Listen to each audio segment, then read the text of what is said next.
Okay, next આપણો topic છે પ્રદેશ અને વિસ્તાર.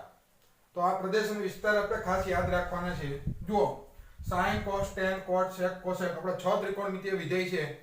પ્રદેશ એટલે શું? આપણે ભણી ગયા છે કે જે વેલ્યુ ઈ લે x, બરાબર ને, વિસ્તાર એટલે જવાબ આપે એને આપણે વિસ્તાર કહીએ. તો લેવામાં એ બધી કિંમત લેશે એટલે બધાનો ડોમેન એટલે કે પ્રદેશ r છે, વાસ્તવિક સંખ્યાનો ગણ. પણ વસ્તુ દેવામાં, બરાબર, sin અને cos હંમેશા -1 થી 1 જ જવાબ આપશે. આપણે જે ટેબલ જોયું છે 0 થી 90 ડિગ્રી, તો એમાં તમે બધી કિંમત જોજો. પેલી 0 હોય, પછી 1/2 હોય, 1/√2 હોય, √3/2 હોય અને 1 હોય. તો એ બધી કિંમત 0 અને 1 ની વચ્ચે છે. તો પછી બીજું ચરણ આવે એટલે ઋણ પણ થાય. તો -1 થી 1 ની વચ્ચે જ હંમેશા sin અને cos જવાબ આપશે. જ્યારે tan અને cot છે એ વાસ્તવિક સંખ્યાનો ગણ બધી જ જવાબ આપે છે કિંમત. અને sec અને cosec છે તો -1 થી 1 ની વચ્ચેની કિંમત નથી આપતું. બાકી બધી આપે, 1 આપે, -1 પણ આપે. પણ જે વચ્ચેની કિંમત છે એ ક્યારેય નહીં આપે. એટલા માટે એને આપણે વાસ્તવિક સંખ્યાના ગણમાંથી -1 થી 1 બાદ કરી દીધું છે. ઓકે, sec નો જવાબ ક્યારેય 0.5 નહીં આવે. sec નો જવાબ -0.5 નહીં આવે. cosec નો જવાબ 0 પણ નહીં આવે. શું કામ? તો કે એને વિસ્તારમાં જ નથી. એવી જ રીતના sin cos ના જવાબ 2 3 5 7 એવું કાંઈ નહીં આવે. -2 -3 ક્યારેય ના આવે. આપેલું હોય તો એ અશક્ય છે. ઓકે, એવું શક્ય નથી કારણ કે આમાં જ જવાબ હોવા જોઈએ. આ 6 ત્રિકોણમિતિય વિધેયોના જવાબ આમાં જ હોય. તો આ વસ્તુ તમારે યાદ રાખવાની છે, રિમેમ્બર કરવાની છે. ઓકે, મેન અગત્યની વસ્તુ એના પછીનું છે વેલ્યુ ગ્રાફ. મતલબ આપણે હવે 0 થી 90 નહીં પણ એનાથી પણ આગળ આપણે વિચારવાનું ચાલુ કરશું.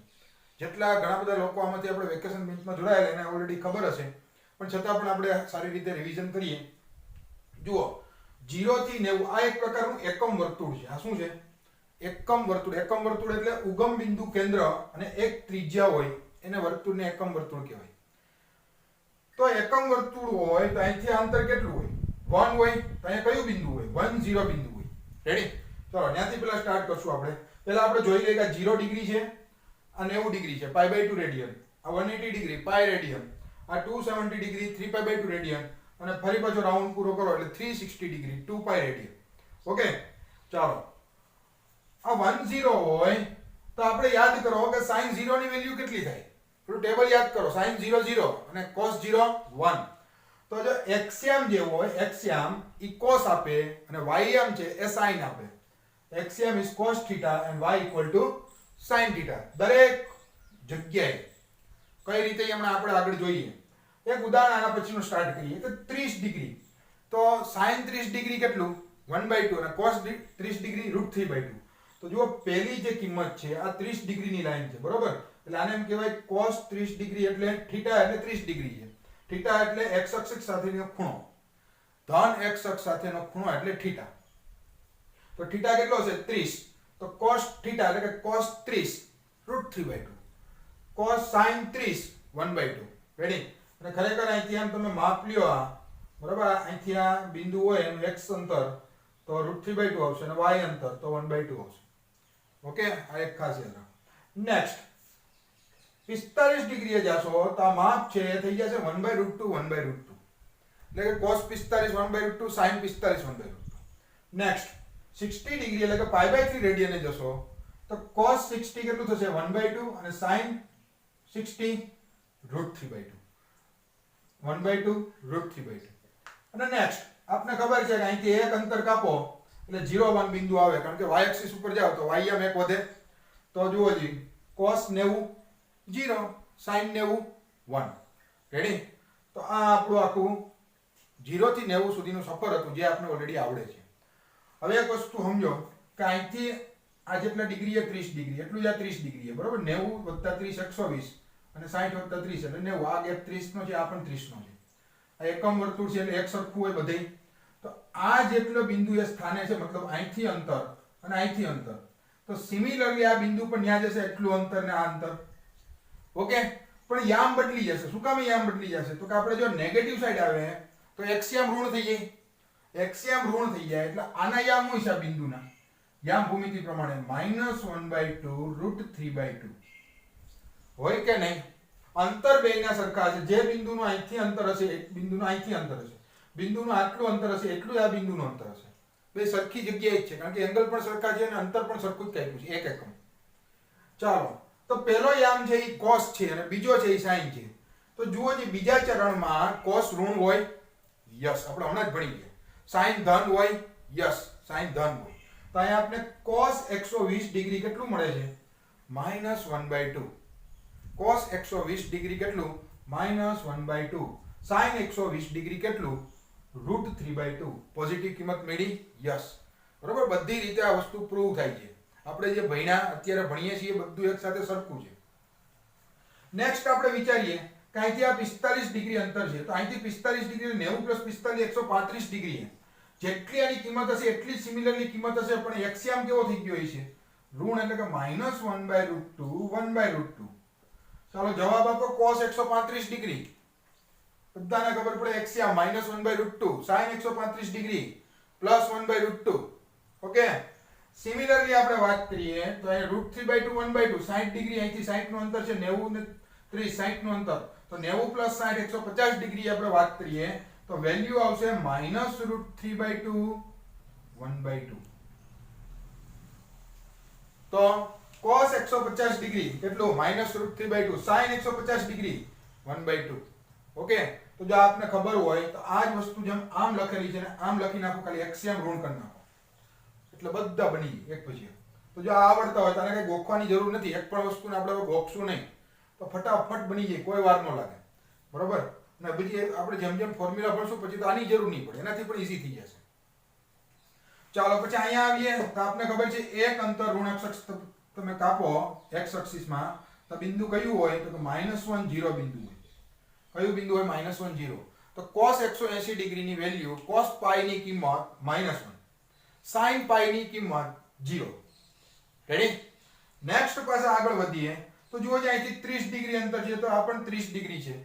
ઓકે, તો આ 30 ડિગ્રી હોય તો વેલ્યુ આ જ રહેશે. પણ હવે આપણે આવી ગયા ત્રીજા ક્વાડ્રન્ટમાં. કેટલા ક્વાડ્રન્ટમાં? ત્રીજામાં, જ્યાં x અને y બંને આમ ઋણ હોય.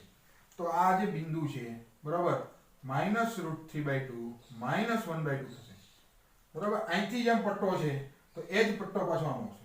અથવા તો સામેની બાજુએ જો આ લાઈન ને 30 ડિગ્રી √3/2 1/2, તો એ જ વેલ્યુ અહીં ઋણ થઈ જશે. ત્રીજા ચરણમાં છે એટલે. બરાબર, સિમિલર વેલ્યુ આવશે. નેક્સ્ટ એના પછી શું આવશે? -1/√2 -1/√2. તો જુઓ જે sin અને cos ત્રીજા ચરણમાં કેવા હોય? ઋણ હોય, કારણ કે ત્રીજા ચરણમાં કોણ ધન હોય? tan અને cot. રેડી? તો sin અને cos અને એના વ્યસ્ત sec અને cosec એ આ ચરણમાં ઋણ હોય. તો જો બંને ઋણ મળે છે, cos 225 degree -1/√2, sin 225 degree -1/√2. Next આપણે બિંદુની વાત કરીએ અહીંયા, તો કયું બિંદુ આવશે અહીંયા? તો કે સામેની બાજુથી જોઈએ અથવા તો અહીંથી જોઈએ. બરોબર, આ એક સરખું. તો કયું બિંદુ આવે? તો કે -1/2 -√3/2. તો cos 240 ડિગ્રી એટલે કે 4π/3 -1/2 sin 240 ડિગ્રી -√3/2. નેક્સ્ટ 270 ડિગ્રી આવીએ, એક એકમ y અક્ષ ઋણ તરફ ચાલો એટલે અહીંયા બિંદુ હોય 0 -1. કયું હોય? 0 -1. તો cos 270 degree 3π/2 0, sin 270 degree 3π/2 -1. Ready? ચાલો નેક્સ્ટ અહીંયા શું આવશે? બધાને ખબર પડે. અથવા તો સામેની બાજુ જુઓ તો એની બાજુમાં જુઓ 1/2 √3/2 કિંમત આવશે. પણ ચરણ નંબર 4. રેડી? તો શું હોય? ચરણમાં ચોથું હોય તો y યામ ઋણ હોય, એટલે કે 1/2 -√3/2. રેડી? તો cos 300 ડિગ્રીની કિંમત 1/2 અને sin 300 ડિગ્રીની કિંમત -√3/2. નેક્સ્ટ આપણે વાત કરીએ 315 ડિગ્રી.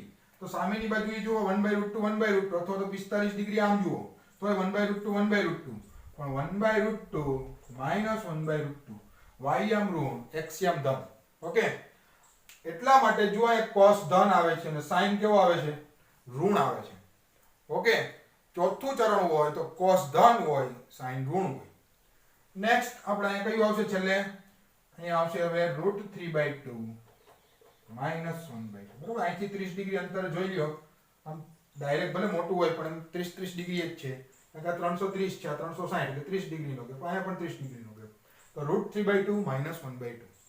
તો આખો ગ્રાફ કમ્પ્લીટ થઈ ગયો. આ મેજર વેલ્યુ છે જે 30 ના ગુણકમાં અને 45 ના ગુણકમાં બધી વેલ્યુ આવેલી છે.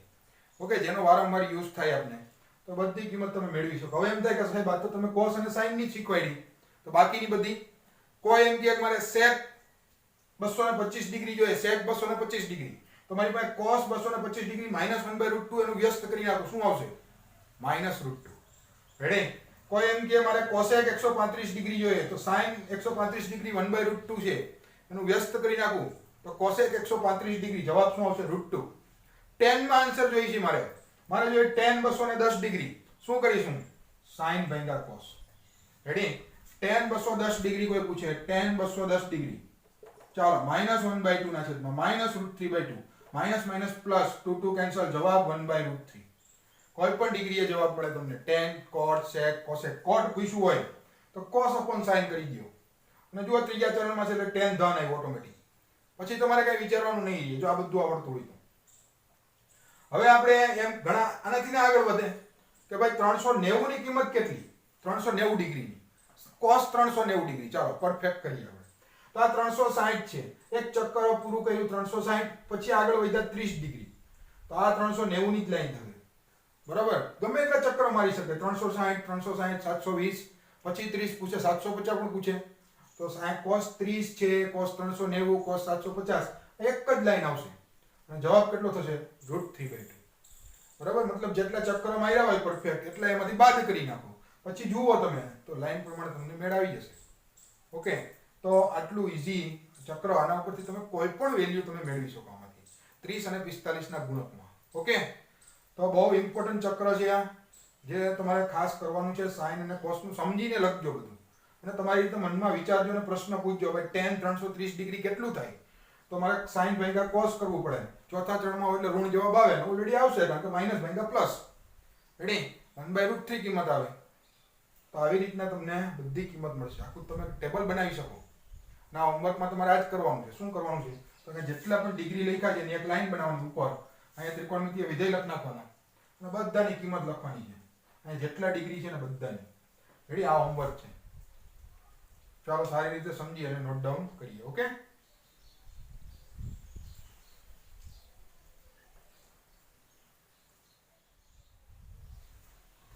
ઓકે નેક્સ્ટ ઇમ્પોર્ટન્ટ ટોપિક જુઓ.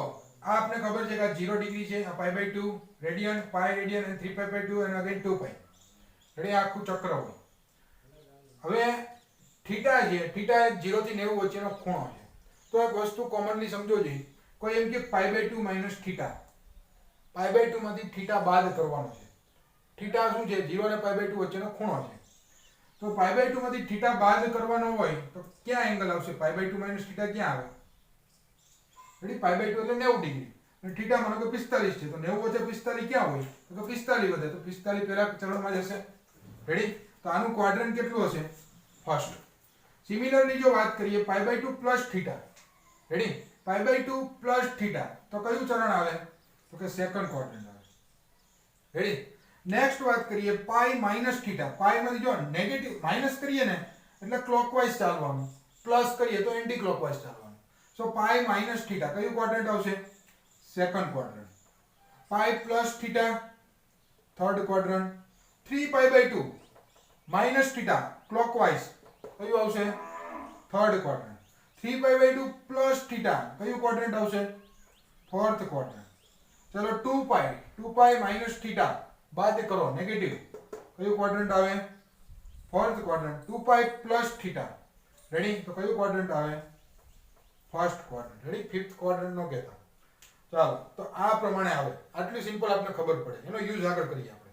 નેક્સ્ટ હવે આ વસ્તુ યાદ રાખવાની છે કે જ્યારે પણ π/2 પ્લસ ઓર માઈનસ થીટા અથવા તો 3π/2 પ્લસ ઓર માઈનસ થીટા અથવા તો એનાથી પણ આગળ 5π/2 7π/2 9π/2 11π/2 જે પણ હોય પણ જો આ એક્સિસ અને આ એક્સિસની વેલ્યુ છે બરોબર π/2 3π/2 કઈ છે આ અને આ એની વેલ્યુ હોય અને પ્લસ ઓર માઈનસ થીટા કીધું હોય પ્લસ ઓર માઈનસ થીટા કીધું હોય તો ચેન્જ યાદ રાખવાનું. શું યાદ રાખવાનું ચેન્જ. ચેન્જ હું તો કે sin નું cos cos નું sin. કઈ રીતે આપણે આગળ જોઈએ પણ આ તમારે રિમેમ્બર કરવાનું છે. sin નું cos cos નું sin tan નું cot cot નું tan sec નું cosec cosec નું sec. રેડી? અને જો તમને pi plus or minus theta 2π plus or minus theta એટલે કે pi plus or minus theta 2π plus or minus theta આ બે એક્સિસ ની સાપેક્ષે કીધું હોય જ્યારે પણ તો નો ચેન્જ. sin નું sin cos નું cos tan નું tan cot નું cot sec નું sec અને cosec નું cosec. ઓકે કઈ રીતે હવે આ બેને આપણે ભેગું કરીએ. જુઓ હું અહીં લખું છું sin π/2 માઈનસ થીટા તો પહેલા તમને કીધું એમ π/2 પ્લસ ઓર માઇનસ થીટા કીધું હોય તો ચેન્જ થાય એટલે તમારે લખ નાખવાનું cos થીટા. હવે ડિસાઈડ કરવાનું π/2 માઇનસ થીટા છે તે કયા ચરણમાં હોય π/2 માઇનસ થીટા એંગલ? તો કે પ્રથમ ચરણમાં હોય. અને પ્રથમ ચરણમાં sin વિધેય કેવું હોય? આ વિધેયને જોવાનું જેને કન્વર્ટ કરીએ છીએ. sin વિધેય કેવું હોય? તો કે પ્લસ, એટલે અહીંયા આગળ આવશે પ્લસ. મતલબ કઈ ના લખો તો પણ ચાલે, પણ સમજવા માટે લખ્યું છે. ઓકે, નેક્સ્ટ એમ પૂછે cos π/2 માઇનસ થીટા. તો અગેન π/2 માઇનસ થીટા એટલે ચેન્જ. ચેન્જ શું થશે? cos નું sin, sin નું cos, તો cos નું sin થીટા. π/2 માઇનસ થીટા ચરણ પેલું એટલે જવાબ plus. Ready? Next tan π/2 minus theta again change. tan નું શું થશે? cot theta. π/2 માઇનસ થીટા પેલું ચરણ, tan ધન એટલે પ્લસ આવશે. બરોબર, લખીએ નહીં તો ચાલે. cot π/2 માઇનસ થીટા શું થશે? cot નું tan theta. Next sec π/2 minus theta શું થશે? તો કે sec π/2 માઇનસ થીટા, sec નું ચેન્જ cosec થીટા. અને પેલું ચરણ છે π/2 માઇનસ થીટા એટલે પોઝિટિવ. અને છેલ્લે cosec π/2 માઇનસ થીટા એટલે શું આવશે? તો કે cosec છે એ શું છે? તો કે પ્લસ થશે અને cosec નું ચેન્જ થશે sec થીટા. અને જો વેરીફાઈ કરવું હોય તો કઈ રીતે હું તમને સમજાવું. થીટાની જગ્યાએ 30 ડિગ્રી લ્યો તો આ શું થાય? 90 ઓછા 30 એટલે કે 60. તો sin 60 ની વેલ્યુ કેટલી? √3/2. અને cos 30 ની વેલ્યુ કેટલી? થીટા બરાબર 30 લીધા ને આપણે. cos 30 ની વેલ્યુ કેટલી? √3/2. તો બંને ઇક્વલ થાય છે. ઓકે, નેક્સ્ટ આપણે વાત કરીએ sin π/2 પ્લસ થીટા. હવે જુઓ ખાસ, π/2 પ્લસ થીટા ક્વાડ્રન્ટ કેટલામું? બીજું. π/2 પ્લસ થીટા બીજું quadrant. π/2 plus or minus theta હોય એટલે ચેન્જ થાય cos થીટા. બીજા ક્વાડ્રન્ટમાં sin કેવો? ધન, એટલે પોઝિટિવ જવાબ આવશે. Next cos π/2 plus theta. ચાલો cos π/2 એટલે sin થીટા થઈ જાય, પણ બીજું ચરણ હોવાથી cos કેવો હોય? તો આવી રીતના ચેન્જ થશે. નેક્સ્ટ tan π/2 પ્લસ થીટા શું થશે? tan નું cot થીટા ચરણ બીજું એટલે negative. Again cot π/2 plus theta. π/2 plus theta છે એટલે ચેન્જ થશે cot નું tan થીટા ચરણ બીજું. cot કેવો? Negative. Next sec π/2 plus theta change શું થશે? cosec theta. અને sec કેવો હોય? બીજા ચરણમાં ઋણ હોય એટલે minus cosec theta. Next cosec π/2 plus theta શું થશે? cosec નું sec થીટા. પણ બીજા ચરણમાં cos કેવો હોય? cosec ધન હોય એટલે પોઝિટિવ sec થીટા. તો આવી રીતના જવાબ આવશે. બરોબર, આના પછી આપણે આગળ લખીએ પાઈ પ્લસ ના, પેલું એટલું આપણે નોટ ડાઉન કરી લઈએ. ઓકે,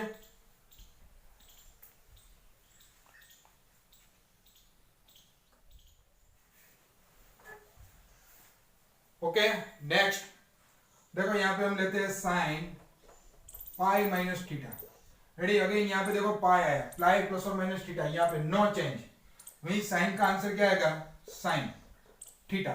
लेकिन pi minus theta is second quadrant, so sine is positive, so value is sine theta. cos pi minus theta क्या होगा? cos pi minus theta second quadrant और नो चेंज, क्योंकि पाई माइनस थीटा है इसलिए cos theta. लेकिन second quadrant इसलिए cos कैसा है? Negative. So cos pi minus theta is minus cos theta. tan pi minus theta क्या होगा? No change. Ready? So tan theta, लेकिन tan सेकंड क्वाड्रेंट में नेगेटिव है. cot पाई माइनस थीटा क्या होगा? No change, means cot theta, और cot second quadrant में negative है. sec pi minus theta, so sec pi minus theta again no change, और second quadrant में sec negative है. और last cosec pi minus theta is cosec theta no change, और second quadrant में cosec positive है इसलिए plus है. Ready? उसके बाद अगर बात करें sin pi plus theta. Ready? तो अगेन पाई प्लस और minus theta with respect to this axis y. तो आया हूं આવશે pi plus or minus theta એટલે નો ચેન્જ sin થીટા. અને sin પાઈ પ્લસ થીટા એટલે ત્રીજું ચરણ. ત્રીજા ચરણમાં sin કેવો હોય? Negative. cos pi plus theta again no change, मतलब cos થીટા, પણ cos કેવો હોય ત્રીજા ચરણમાં? નેગેટિવ. પાઈ પ્લસ થીટા એટલે ત્રીજું ચરણ છે. Next tan pi plus theta, જવાબ tan થીટા, કારણ કે ત્રીજું ચરણ છે. Okay, sorry pi plus theta એટલે નો ચેન્જ, ત્રીજું ચરણ છે એટલે plus, cot pi plus theta no change, cot theta positive કારણ કે ત્રીજા ચરણમાં કોટ પોઝિટિવ હોય, sec pi plus theta sec theta પણ ત્રીજા ચરણમાં સેક નેગેટિવ હોય, similarly cosec pi plus theta is cosec theta કેવો આવશે નેગેટિવ કારણ કે કેટલામું ક્વોડ્રન્ટ છે થર્ડ. નેક્સ્ટ આપણે જોઈએ તો આપણે જોઈએ sin 3π/2 plus theta, 3π/2 plus theta કયું ચરણ ચોથું ચરણ અને 3π/2 પ્લસ ઓર માઈનસ હોય એટલે ચેન્જ, તો sin નું cos થીટા પણ sin કેવો હોય ઋણ, cos 3π/2 પ્લસ થીટા ચેન્જ થશે sin થીટા પણ cos કેવો હોય ચોથા ચરણમાં ધન હોય. Next tan 3π/2 plus theta change means cot theta અને cot હોય નેગેટિવ, cot 3π/2 પ્લસ થીટા જવાબ tan થીટા તો કેવો હોય નેગેટિવ cot ચોથા ચરણમાં. Ready. Next sec 3π/2 plus theta is cosec theta પણ sec કેવો હોય ચોથા ચરણમાં પોઝિટિવ એટલે જવાબ પોઝિટિવ હશે. અને લાસ્ટમાં cosec 3π/2 plus theta is sec theta પણ કેવો નેગેટિવ. એટલે તો આવી રીતના 2π પ્લસ ઓર માઈનસ કીધું હોય તો નો ચેન્જ અને ક્વાડ્રન્ટ હવે આપને આવડે તો આ પ્રમાણે બધા ગમે એ પૂછાઈ શકે, આપને આવડવું જોઈએ. With respect to x axis આપેલું હોય પ્લસ ઓર માઈનસ તો ચેન્જ, સોરી y એક્સિસ આપેલું હોય તો ચેન્જ, x એક્સિસ આપેલું હોય તો નો ચેન્જ. રેડી. તો આજે આપણે એટલું ફોર્મ્યુલા ઉપર જ છે, આજે દાખલા આપણે ગણશું નહીં, આવતીકાલે ગણશું, પણ જે આપણે ચક્ર કર્યું અને જેટલી વેલ્યુ કરી એ ખાસ આપણે કરીને આવવાનું છે. ઓકે, આના ઉપર જ બધું આધારિત છે. સો નોટ ડાઉન કરીએ.